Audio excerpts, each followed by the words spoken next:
Matthew, Mark, and Luke follow a fairly similar pattern.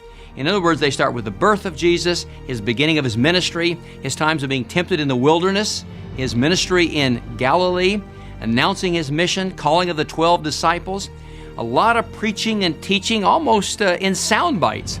And then there's the miracles and the healings, followed by, generally, this phrase, don't tell anybody what happened.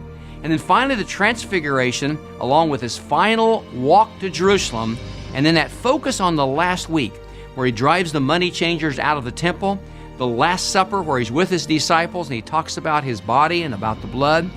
Finally, the death, the burial, the resurrection, and his appearances, post-resurrection appearances, and then finally his commissioning them with the Great Commission.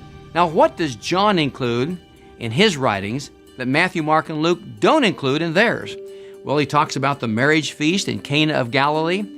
He has the story of Nicodemus, the incredible story of the woman at the well in Samaria, or the Samaritan woman, the raising of Lazarus, Jesus washing the disciples' feet, and the teaching on the Holy Spirit, specifically the Comforter as the Holy Spirit.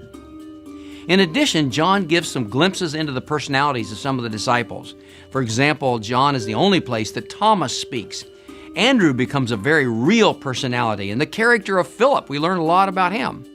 Now, why is John different than Matthew, Mark, and Luke? Well, I presume it's on purpose, don't you? In other words, there's some lengthy dialogues like the Samaritan woman or the Nicodemus that are there that are not in the others. Why would that be? Why is it so different? John is selecting key material from the life of Jesus because of what he says in John chapter 20, verse 31.